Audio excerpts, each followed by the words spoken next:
L'autorité est déjà là. Nous n'allons plus perdre le temps.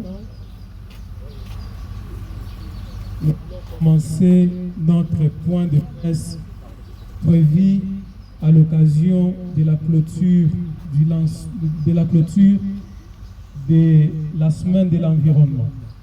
Comme vous le savez, l'autorité a lancé le 5 juin dernier la semaine de l'environnement dans la province du Haut-Touélé. Et aujourd'hui, l'occasion faisant de la ronde, l'autorité va procéder à la clôture de cette semaine de l'environnement en présence des journalistes qui sont venus pour le point de presse, mais aussi de tous les invités. Ainsi, voici comment s'articule le programme de cette activité. Nous aurons dans un premier temps à suivre le mot de son Excellence, Monsieur le ministre provincial ad intérim de l'Environnement.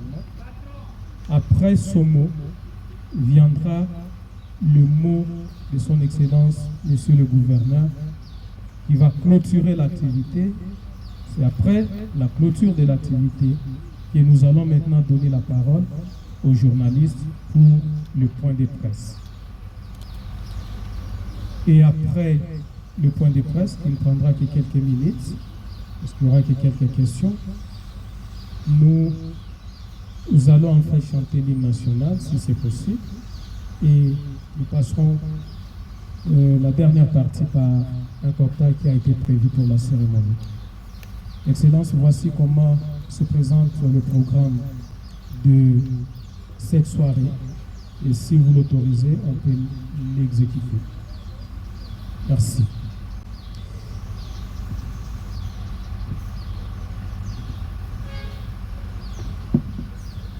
Nous accordons la parole à son Excellence, Monsieur le ministre provincial, faisant l'intérim du ministre de l'Environnement.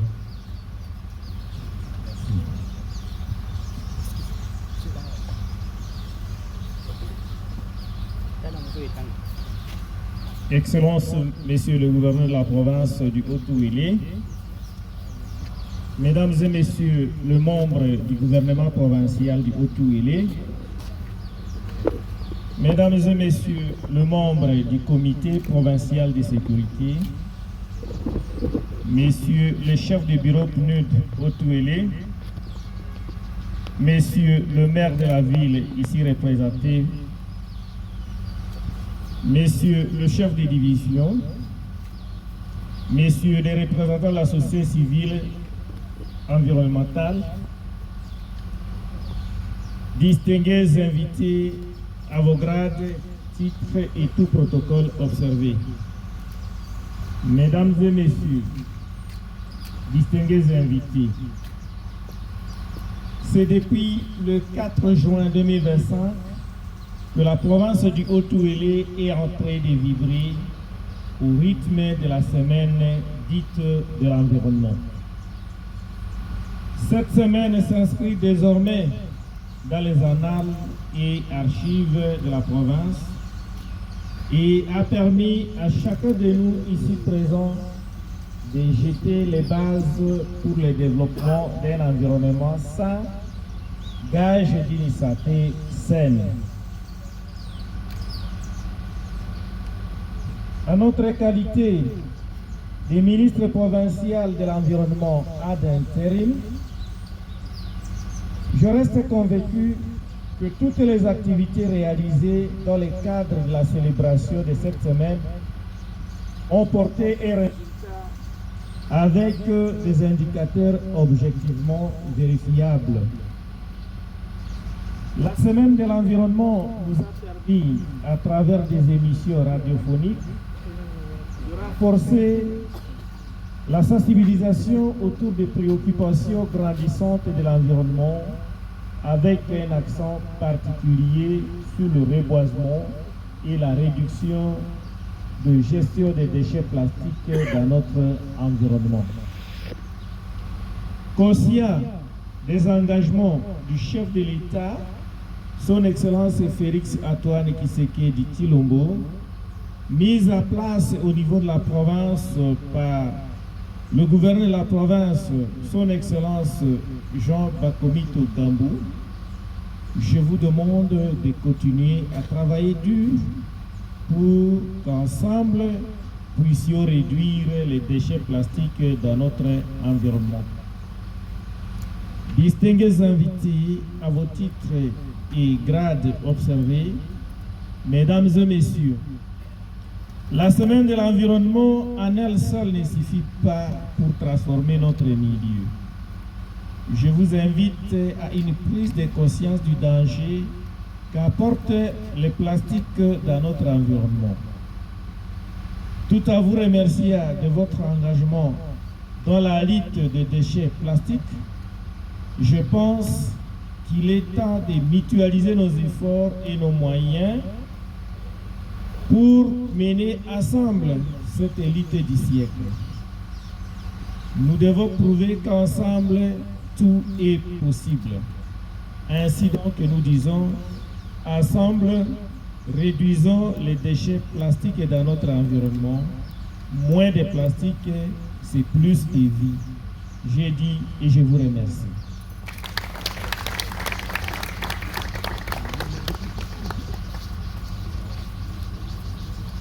Nous venons de suivre le mot de son Excellence, Monsieur le ministre provincial à l'intérim de l'Environnement. Maintenant, la place est donnée à son Excellence, Monsieur le gouverneur de province, de pouvoir placer son mot.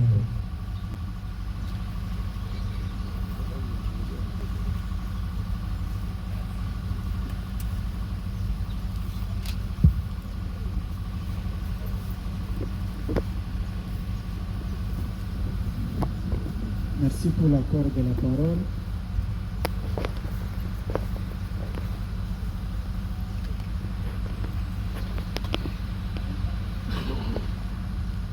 Honorables députés provinciaux,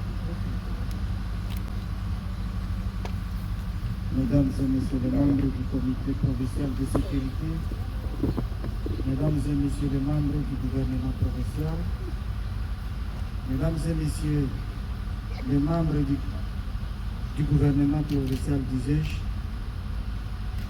Messieurs les maires de la ville, ici représentés, Mesdames et Messieurs les membres du cabinet du gouverneur, Mesdames et Messieurs les chefs de division de l'environnement, Messieurs les responsables des services techniques attachés au ministère provincial de l'environnement, Monsieur le représentant des partenaires techniques et financiers, Monsieur le responsable du Chambre de commerce, Monsieur le représentant de la société civile dans sa diversité, distingués invités à vos grades et titres, tout protocole observé, bonjour.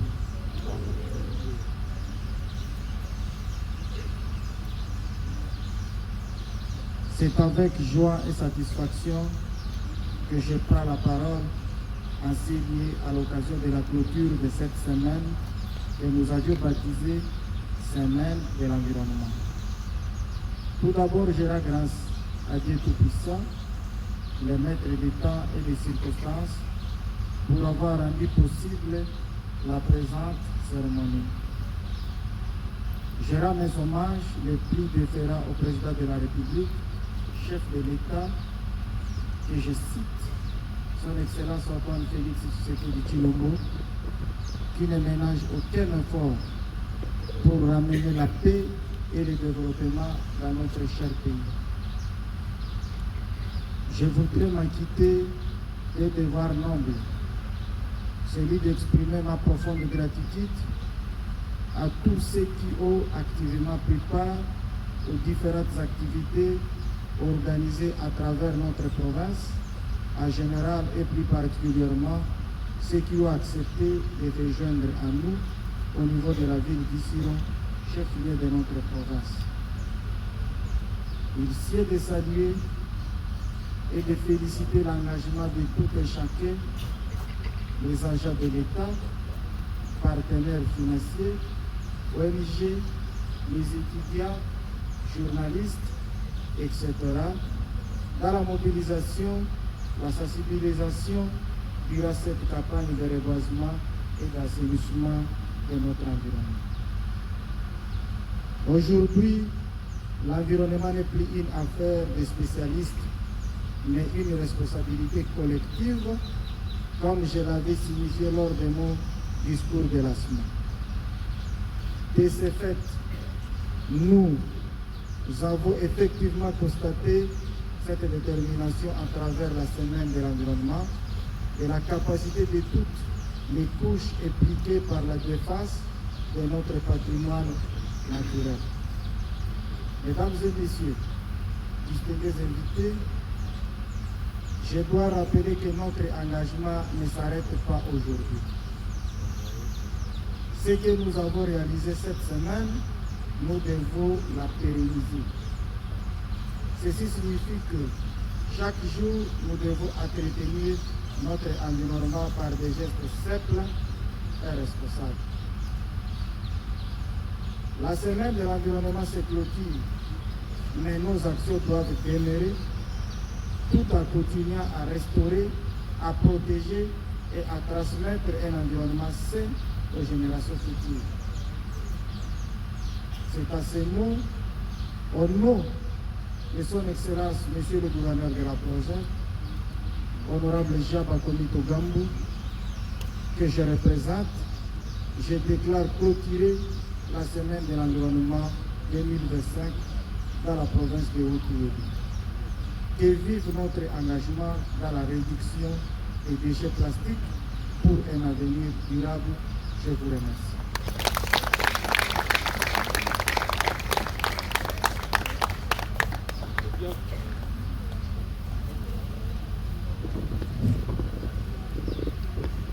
Eh bien, voilà.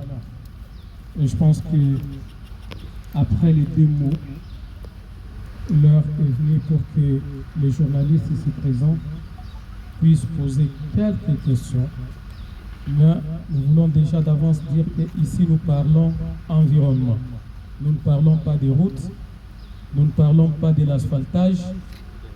Attendez peut-être d'autres occasions pour poser des questions par rapport à cela. Restons plus dans le cadre de la semaine de l'environnement. Et lorsque vous voulez poser votre question, l'essentiel c'est de vous présenter et vous dites à qui la question s'adresse. Merci. Merci beaucoup pour la parole accordée. Je m'appelle Dieu Merci Betima, je suis le directeur de la radio Nava. J'ai trois petites questions. Les deux premières questions s'adressent à son Excellence, Monsieur le Gouverneur, ad intérim. Et la dernière question, la troisième, c'est au ministre ad intérim de l'Environnement. Excellence, Monsieur le Gouverneur intérimaire, quelles sont les principales initiatives ou politiques mises en place ou envisagées par le gouvernement provincial du Haut-Kivu pour faire face à ces fléaux des déchets plastiques? Y a-t-il des campagnes de sensibilisation ou des projets concrets en cours? La deuxième question, la participation communautaire est essentielle dans la gestion des déchets. Comment comptez-vous mobiliser les citoyens du Siro et du Haut-Kivu en général pour qu'ils deviennent acteurs de la solution et adoptent les meilleures pratiques? Et la troisième question à son Excellence, Monsieur le Ministre, le recyclage est souvent présenté comme une solution majeure. Existe-t-il des structures de recyclage ou des projets pour en développer dans la province et comment envisagez-vous la valorisation économique de ces déchets? Merci beaucoup. Merci. Prenons peut-être une deuxième intervention.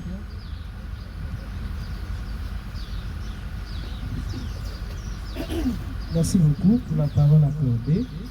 Mon nom c'est Riké Assemane. Je suis le responsable de la Voix de l'Ouili Média, donc FM et la Voix de l'Ouili.net. Monsieur le gouverneur intérimaire, quelle est la politique du gouvernement provincial en matière de gestion de l'environnement, surtout que nous sommes dans l'optique du réchauffement climatique. Je crois qu'il ne faut pas se voiler la face. Nous sommes ici par cette initiative appuyée par le PNUD, mais nous voulons un peu que le gouvernement provincial nous décline sa politique en matière de l'environnement. La question au responsable du PNUD qui est ici, je ne sais pas si c'est une question ou une suggestion. Monsieur le responsable du PNUD, je crois que 2 ans depuis le début des mises en œuvre de ces grands programmes, qui est les Pirettes au Touélé, je crois que il y a un déficit en termes de connaissances même de ces programmes. Qu'est-ce que le PNUD compte faire en termes de communication pour vulgariser ces programmes qui est mis en œuvre au profit des communautés, pour que les communautés puissent être même en mesure de comprendre quelque chose. Parce qu'aujourd'hui, j'ai l'impression que si on fait une étude ici sur même la définition de c'est quoi les Pirettes, je crois que beaucoup de gens vont échouer. Je propose même qu'il y a la synergie des radios de proximité qui est déjà une plateforme qui a déjà vu le jour à Isiro, qui regroupe toutes les radios de proximité de la ville d'Isiro. En termes de sensibilisation, on peut proposer un plan de communication pour que les Pirettes, qui est un grand programme, qui est financé pour pousser les communautés à comprendre quand même quelque chose en matière d'environnement, que les communautés puissent connaître quelque chose de ces programmes qui est financé pour 6 ans et dont les 2 premières années semblent ne pas être bien captées par la population. Et puis, je chute par cette sous-question. Quel est aujourd'hui le niveau, s'il faut faire une petite évaluation de la mise en œuvre de ces programmes depuis 2 ans, des phases opérationnelles, à travers les territoires et les terroirs villageois cibles. Qu'est-ce que l'opinion peut connaître? Merci. Je pense qu'on va s'arrêter dans un premier temps avec les 2 intervenants. Si nous pouvons peut-être le résumer, il y a eu la question de Dieu merci Bettima. Je voudrais savoir quelle est la politique du gouvernement dans la gestion des déchets. Est-ce que les campagnes de sensibilisation continuent? Est-ce que nous pensons que le recyclage des déchets, c'est la bonne stratégie et comment la province compte le faire? Ça, c'était la question adressée au gouvernement provincial. Mais entre-temps, le référé Sémané, c'est beaucoup plus adressé aux responsables PNUD. D'abord par rapport à la vulgarisation du Pirette. Et à l'heure actuelle, ils souhaitent même que si le gouvernement pouvait intégrer, donc le PNUD pouvait intégrer les radios communautaires, les radios, les consorts pour la sensibilisation. Excellence, je ne sais pas comment vous allez procéder. Le ministre commence, le PNUD, et puis vous allez chiffrer. Merci. Merci beaucoup. Je m'en vais répondre exactement à la question de Bettima, directeur donc de la radio Nava. Sa question, il a posé la question de savoir, selon lui, il trouve que le recyclage, c'est la voie indiquée ici pour que nous puissions mettre fin aux déchets plastiques dans la ville d'Isiro.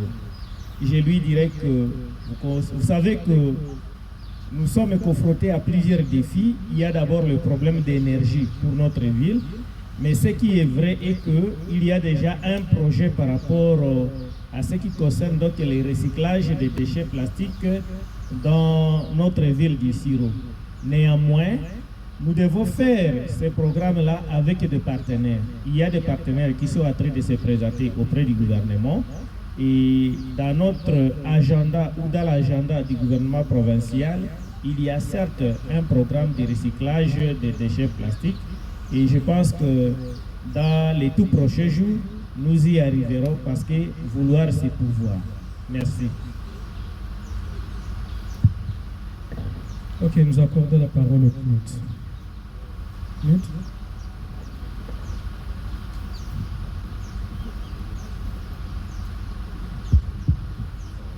Merci. Je suis Charles Javé-Lugano. Je représente le chef du bureau en mission. Toute la question de M. Dupin, je crois que la question porte elle-même sa réponse. En ce qui concerne la sensibilisation et la vulgarisation du bureau de votre public, vous êtes partie prenante depuis près de 2 ans. Et donc, ensemble, vous savez ce que nous avons déjà réalisé pour ce qui concerne la vulgarisation du bureau. Ainsi, c'est le baffle qui pose problème. Okay. Donc, je disais que nous faisons déjà suffisamment pour faire connaître le PIRED à travers la province et particulièrement dans les territoires que nous couvrons. Et nous travaillons à travers des partenaires locaux d'exécution. Ce sont eux qui sont chargés d'exécuter le plan de communication ou la stratégie de communication qui a été développée par le PNUD. Si ces plans n'est pas suffisamment encore exécuté, je pense que les efforts sont en cours pour que davantage nos zones soient couvertes par les messages véhiculés par le PIRED. Oui, vous dites, si on pose la question à quelqu'un qui signifie PIRED, beaucoup ne seront pas à mesure de répondre. C'est suffisamment long. Programme intégré de réduction des émissions dues à la déforestation et à la dégradation des forêts dans la province du Haut-Touélé. Même moi-même, vous avez vu que j'ai dû respirer avant de terminer. C'est suffisamment long, c'est pas facile à maîtriser. Mais je pense que, comme vous l'avez suggéré dans votre intervention, nous allons travailler ensemble pour que la vulgarisation aille un peu plus loin et que les médias locaux soient valorisés. En ce qui concerne l'évaluation, je ne pense pas qu'il soit opportun d'évaluer en ce moment 2 ans après. Peut-être voulez-vous nous demander quelle est notre appréciation du rythme. Et je pense que jusqu'à preuve du contraire, le projet est en cours. Et je pense que nous allons vers le droit chemin.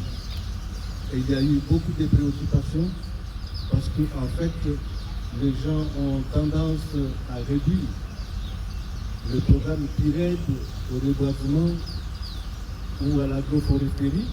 Et c'est comme ça qu'ils posent toujours des questions à quel rythme vous avancez. Mais, comme vous le savez, le PIRED repose sur la stratégie nationale RED+. Et la stratégie nationale RED+ repose sur l'aménagement du territoire et la gouvernance. Nous ne pouvons pas engager des grands investissements en termes d'agriculture, forêt, tant que nous n'avons pas réussi à organiser l'espace vital.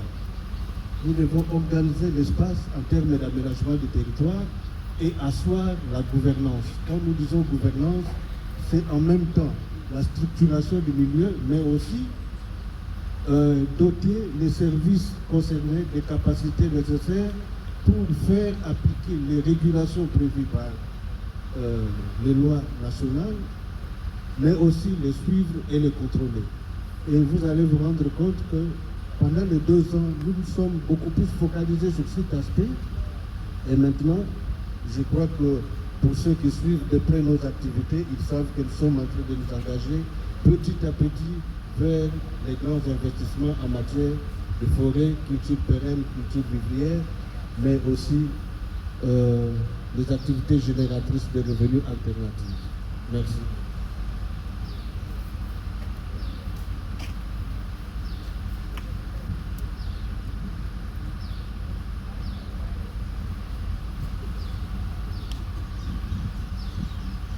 Merci. Sans que puisse comment accorder la parole, je l'arrache. Merci. Je commence par remercier les deux journalistes à travers leurs différentes questions. Mais je le résume quand même à une question. D'autant plus que le premier a posé autour de la politique en matière de l'environnement. Le second a posé de la politique du gouvernement dans la gestion des déchets. La gestion des déchets, c'est toujours une des activités qui se réalisent dans les activités de l'environnement. Sans la gestion des déchets, l'environnement, on aura un environnement malsain. Voilà. Mais je m'en vais quand même vous dire que le gouvernement provincial ne peut pas avoir une politique privée à lui sans que ça soit découlé du politique du gouvernement national. Mais à notre avènement aux affaires, nous avons eu à organiser beaucoup des activités afin de remettre quand même notre environnement, notre écosystème à place. Notamment dans la lutte contre les déchets, ainsi de suite. Et pour parler de la lutte, pour parler de gestion des déchets, plus particulièrement. Ici, notre gouvernement a plus mis les actions sur la sensibilisation et l'appropriation de tout azimut dans la gestion des déchets. Par là, je veux dire que les déchets sont produits par chacun de nous, là où ils se trouvent. Mais si et seulement si chacun de nous ne s'approprie pas la gestion des déchets et qu'on veut faire l'affaire d'un groupe d'individus, là, je vous dis, on va vivre un environnement malsain et comme conséquence, il y aura une altération sur notre santé et la santé sera malade. Voilà. Par là, depuis notre avènement aux affaires, nous avons eu à organiser au mois de décembre l'organisation de la journée de l'arbre à décembre, où on a planté un bon nombre d'arbres, et pour restaurer notre écosystème. Deuxièmement, au mois de mars, nous avons fait l'organisation de la journée de zéro déchet, où les acteurs de l'environnement sont passés à travers la ville d'Issiro ramasser les déchets. C'était à titre d'exemple pour interpeller toute la communauté de la province, toute la population habitant la province d'Issiro, de pouvoir s'approprier la gestion des déchets, qui n'est pas seulement l'affaire des agents du gouvernement ou des agents de l'environnement. D'autant plus que vos déchets qui sont produits dans vos ménages ne seront pas ramassés par les agents du gouvernement. Et lorsque ça va constituer un biotope pour les micro-pathogènes, ça va vous créer vous-même la maladie. Et nous avons eu également à organiser la semaine de l'environnement qui nous clôture aujourd'hui. Il y a eu un bon nombre d'activités que nous avons réalisées, que vous en êtes témoins, qui n'est même plus important de pouvoir encore les citer ici. Mais à travers nos actions, je parlais des journées de l'arbre. Le gouvernement provincial est en train de planter des arbres partout à travers la province. Aujourd'hui, si vous vous rendez à Manana, à Rungu, vous trouverez un bon nombre d'arbres que le gouvernement provincial est en train de planter. Vous allez à Nyangara, à quelques 3 km du PKVTI, là où on appelle Kumbe.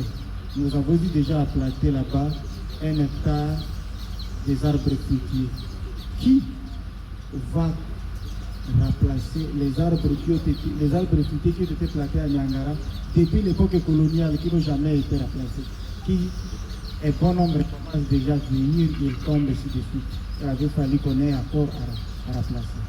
Par là, je vais également directement faire un rappel à nous tous ici. Partout là où vous trouvez, il faut reboiser, approprier le reboisement et demander à toute la population de notre chère province de pouvoir gérer les déchets qu'ils produisent eux-mêmes. Merci.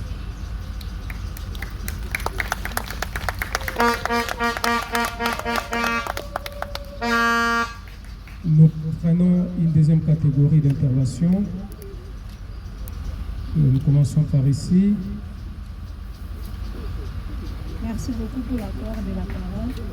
Moi, c'est Victorine Babourou. Je représente le média en ligne Parade News.net. Ma question, c'est de savoir, après le succès de cette célébration, y a-t-il d'autres activités similaires de sensibilisation des masses qui prévoient le curé Otueli dans les jours ou mois à venir afin d'édifier un nombre considérable de personnes sur les questions environnementales?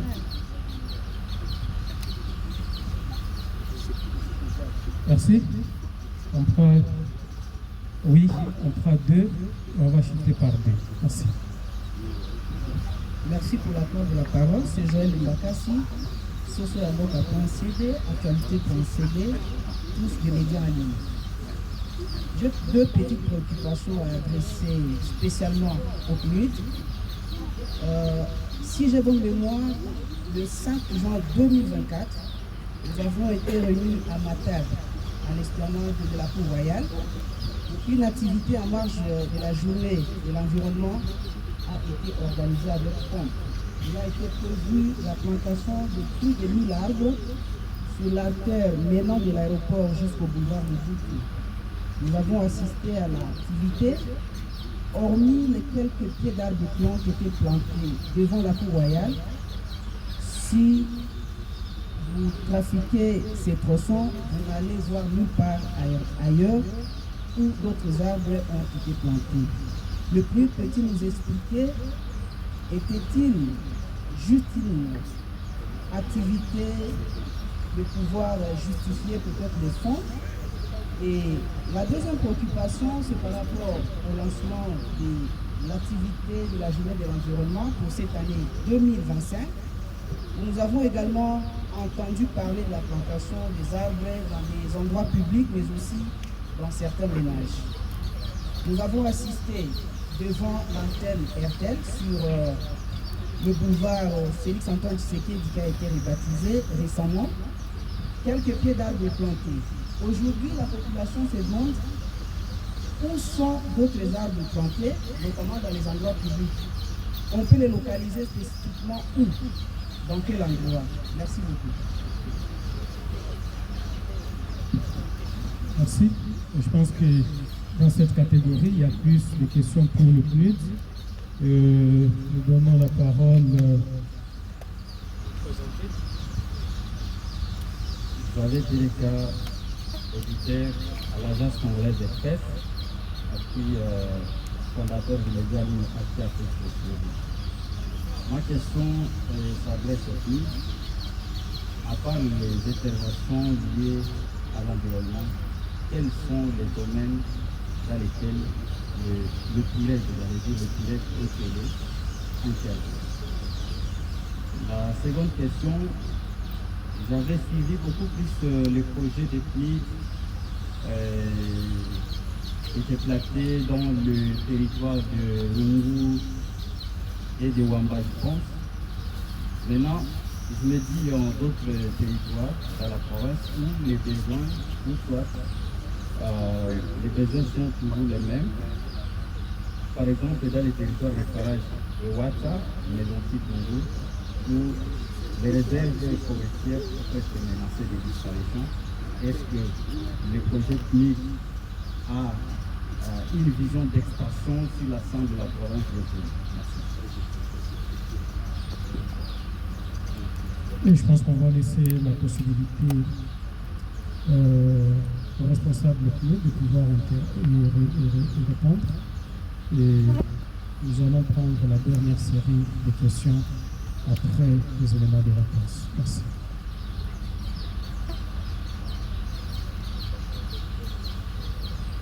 Je pense que s'il faut peut-être vous rappeler les questions, c'est possible. Il y a Farad News qui voudrait savoir, est-ce qu'après cette campagne, y aura-t-il encore d'autres occasions pour vous de pouvoir sensibiliser?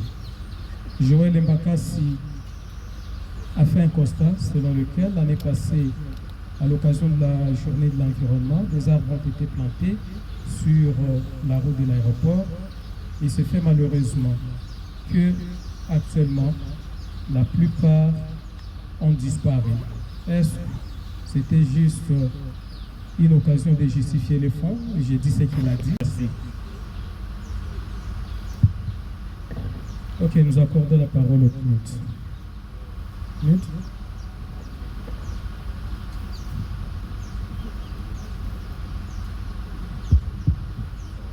Merci.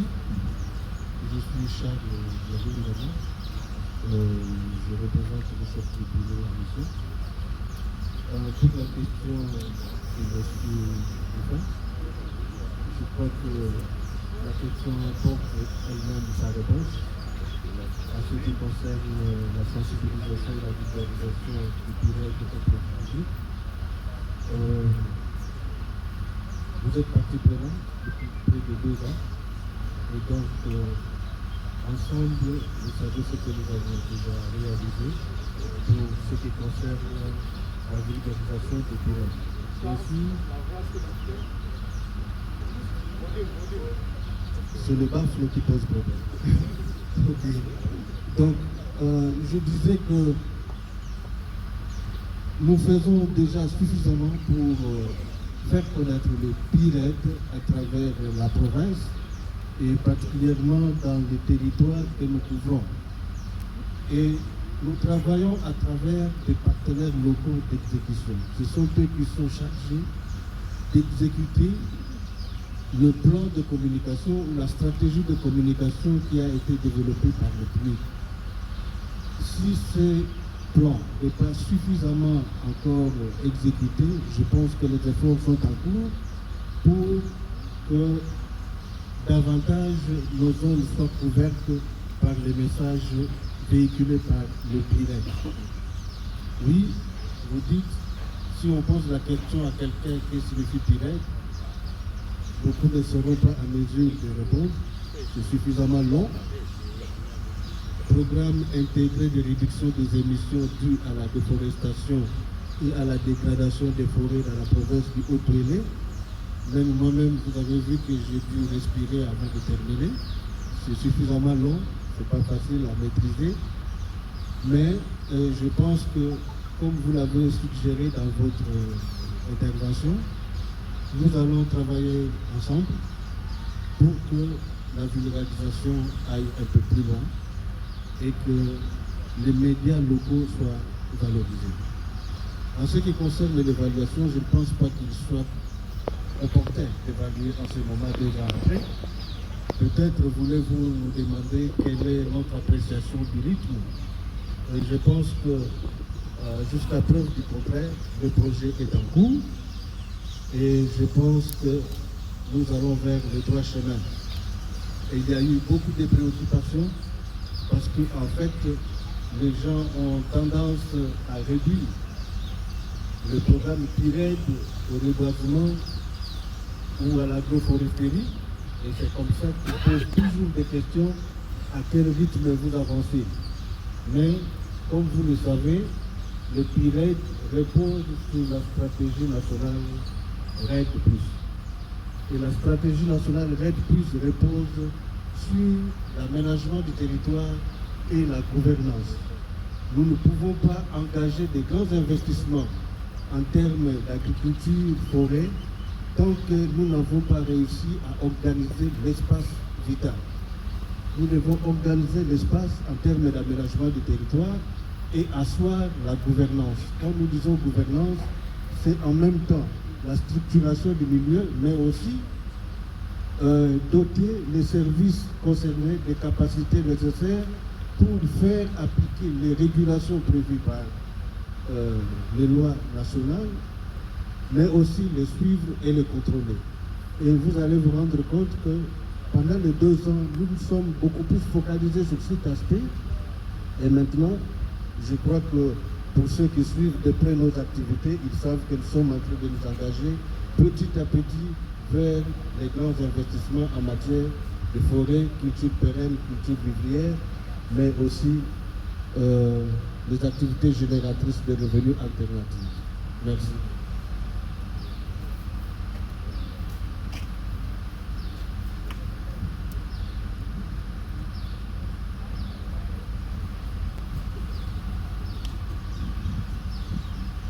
Merci. ça te dise comment accorder la parole, je l'arrache quand même. Merci. Je commence par remercier les deux journalistes à travers leurs différentes questions. Mais je le résume quand même à une question. D'autant plus que le premier a posé autour de la politique en matière de l'environnement. Le second a posé de la politique du gouvernement dans la gestion des déchets. La gestion des déchets, c'est toujours une des activités qui se réalisent dans les activités de l'environnement. Sans la gestion des déchets, l'environnement, on aura un environnement malsain. Voilà. Mais je m'en vais quand même vous dire que le gouvernement provincial ne peut pas avoir une politique privée à lui sans que ça soit découlé du politique du gouvernement national. Mais à notre avènement aux affaires, nous avons eu à organiser beaucoup des activités afin de remettre quand même notre environnement, notre écosystème à place. Notamment dans la lutte contre les déchets, ainsi de suite. Mais pour parler de la lutte, pour parler de gestion des déchets, plus particulièrement. Ici, notre gouvernement a plus mis les actions sur la sensibilisation et l'appropriation de tout azimut dans la gestion des déchets. Par là, je veux dire que les déchets sont produits par chacun de nous, là où ils se trouvent. Mais si et seulement si chacun de nous ne s'approprie pas la gestion des déchets et qu'on veut l'affaire d'un groupe d'individus, là, je vous dis, on va vivre un environnement malsain et comme conséquence, il y aura une altération sur notre santé et la santé sera malade. Voilà. Par là, depuis notre avènement aux affaires, nous avons eu à organiser au mois de décembre l'organisation de la journée de l'arbre à décembre, où on a planté un bon nombre d'arbres, et pour restaurer notre écosystème. Deuxièmement, au mois de mars, nous avons fait l'organisation de la journée de zéro déchet, où les acteurs de l'environnement sont passés à travers la ville d'Issiro ramasser les déchets. C'était à titre d'exemple pour interpeller toute la communauté de la province, toute la population habitant la province d'Issiro, de pouvoir s'approprier la gestion des déchets, qui n'est pas seulement l'affaire des agents du gouvernement ou des agents de l'environnement. D'autant plus que vos déchets qui sont produits dans vos ménages ne seront pas ramassés par les agents du gouvernement. Et lorsque ça va constituer un biotope pour les micro-pathogènes, ça va vous créer vous-même la maladie. Et nous avons eu également à organiser la semaine de l'environnement qui nous clôture aujourd'hui. Il y a eu un bon nombre d'activités que nous avons réalisées, que vous en êtes témoins, qui n'est même plus important de pouvoir encore les citer ici. Mais à travers nos actions, je parlais des journées de l'arbre. Le gouvernement provincial est en train de planter des arbres partout à travers la province.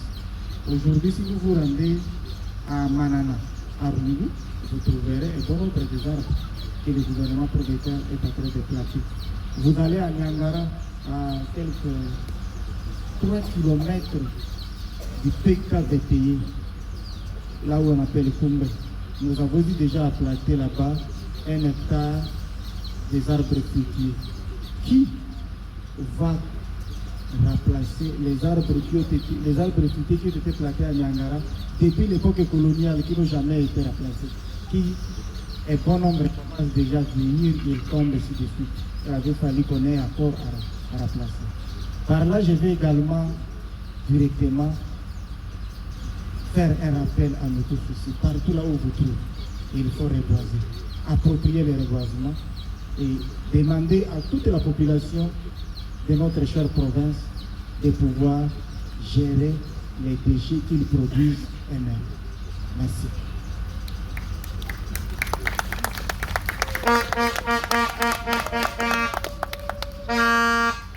Nous prenons une deuxième catégorie d'intervention.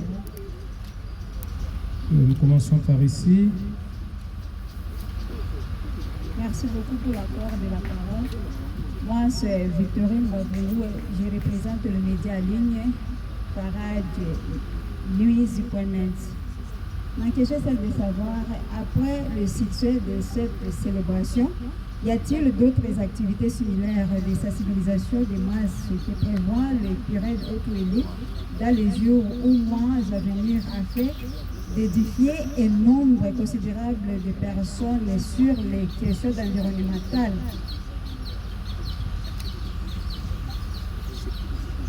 Merci. On prend 2, on va chuter par 2. Merci. Merci pour l'accord de la parole. C'est Joël Mbakassi, sociologue.cd, actualité.cd, tous des médias en ligne. J'ai 2 petites préoccupations à adresser spécialement au PNUD.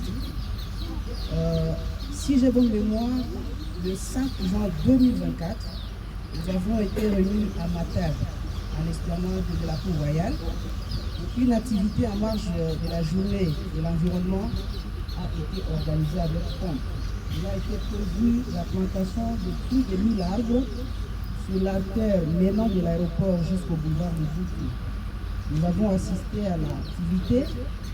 Hormis les quelques pieds d'arbres qui ont été plantés devant la Cour royale, si vous trafiquez ces tronçons, vous n'allez voir nulle part ailleurs où d'autres arbres ont été plantés. Le plus petit nous expliquer, était-il juste une activité de pouvoir justifier peut-être les fonds? Et la deuxième préoccupation, c'est par rapport au lancement de l'activité de la journée de l'environnement pour cette année 2025. Nous avons également entendu parler de la plantation des arbres dans des endroits publics, mais aussi dans certains ménages. Nous avons assisté devant l'antenne RTL sur le boulevard Félix Antoine Tshisekedi qui a été rebaptisé récemment, quelques pieds d'arbres plantés. Aujourd'hui, la population se demande où sont d'autres arbres plantés, notamment dans les endroits publics. On peut les localiser spécifiquement où? Dans quel endroit? Merci beaucoup. Merci. Je pense que dans cette catégorie, il y a plus de questions pour le PNUD. Nous donnons la parole.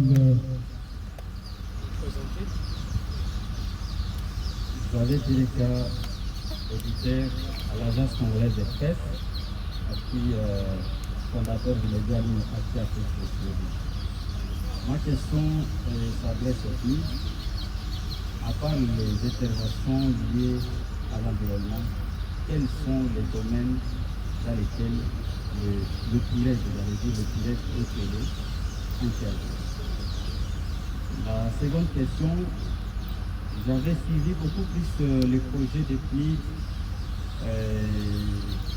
qui étaient placés dans le territoire de Rungu et de Wamba-France. Maintenant, je me dis en d'autres territoires dans la province où les besoins, ou soit les besoins sont toujours les mêmes. Par exemple, dans les territoires de forage de Ouattara, mais aussi Congo, où les réserves forestières sont presque menacées de disparition. Est-ce que le projet PNUD a une vision d'expansion sur l'ensemble de la province de Congo? Merci. Et je pense qu'on va laisser la possibilité au responsable de pouvoir y répondre. Et nous allons prendre la dernière série de questions après les éléments de réponse. Merci.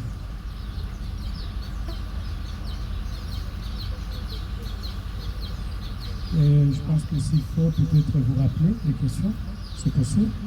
Il y a Farad News qui voudrait savoir, est-ce qu'après cette campagne, y aura-t-il encore d'autres occasions pour vous de pouvoir sensibiliser? Joël Mbakassi a fait un constat selon lequel l'année passée, à l'occasion de la journée de l'environnement, des arbres ont été plantés sur la route de l'aéroport. Il se fait malheureusement que actuellement, la plupart ont disparu. Est-ce que c'était juste une occasion de justifier les fonds? J'ai dit ce qu'il a dit.